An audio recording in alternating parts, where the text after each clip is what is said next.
Robert Rich, Robert Sandberg, Joanne Panmone. Beginning with John Weber.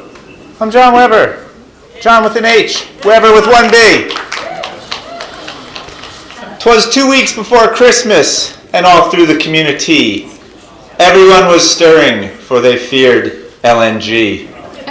We should have been hanging up stockings for tykes, but we got a draft EIS that made everyone say, yikes.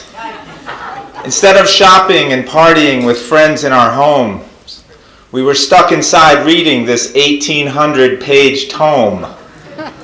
And with some in their kerchiefs and some in their caps, we sat in bed reading with no long winter's naps. And what did we learn in these pages and pages? This is the dumbest idea they have come up with in ages. To import this gas that we have in abundance, well, that's the stupidest thing with redundance.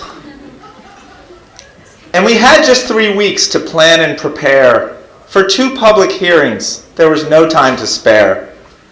And one thing about these hearings, I can hardly stands it. They're at big hotels with no public transit. And the Coast Guard and MARAD, they go on and on. So when the hearing starts, the reporters are all gone. The timing of this hearing, it is ridiculous, hysterical. You'll say it was a mistake, an error, merely clerical. But I think it's the public you aim to malign, because there are hearings tonight for rebuild by design. We had Hurricane Sandy, a real big superstorm. And HUD wants us to rebuild in a way better than norm. Through rebuild by design, some projects were chose, but we're stuck here talking about Port Ambrose. From Sandy still, some communities are a mess, but you've brought us another threat to address. So coal in your stocking, because I think you've been bad. And I'm talking about you, Coast Guard and MARAD. But to everyone else who has joined in this fight, Merry Christmas to all. Let's stop LNG tonight. Thank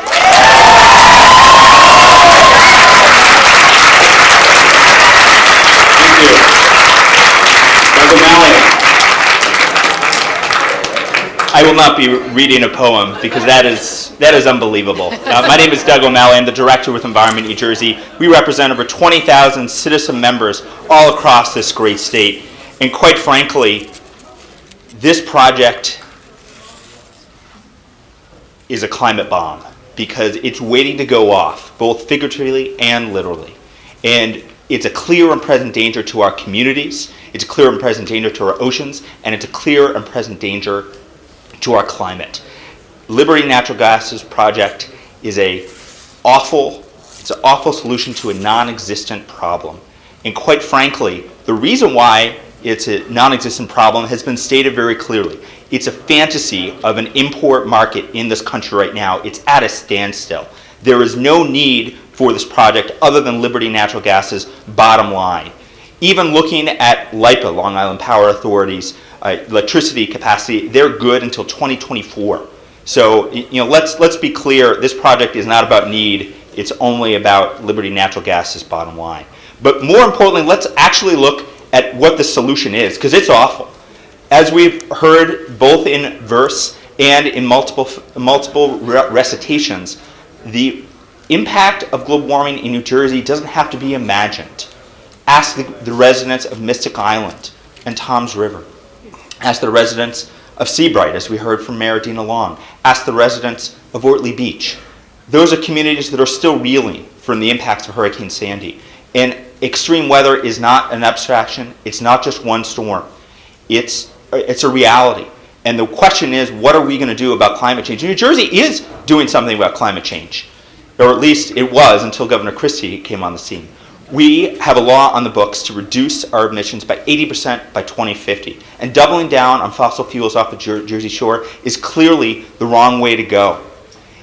This process does not obviously include a real alternative, because obviously the real no-action alternative is not to build LNG. The real alternative is actually an action alternative that doubles down on clean energy. We can power all of New Jersey either through offshore wind or through solar. We've seen the cost of solar decrease by 1/3 over the last 3 years. We've seen installations increase by two-thirds from 2010 to 2013.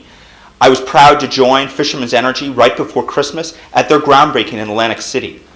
If we're serious about clean energy in this country, we need to be investing in clean energy. And right now, it's easier to build fossil fuels off the Jersey Shore than it is to build clean energy. And that ultimately doesn't help Liberty Natural Gas's bottom line, but it will help the future of this state so that 40, 50 years from now, we are harnessing the power of the wind and the sun and not relying on dirty natural gas. Thank you. Thank you.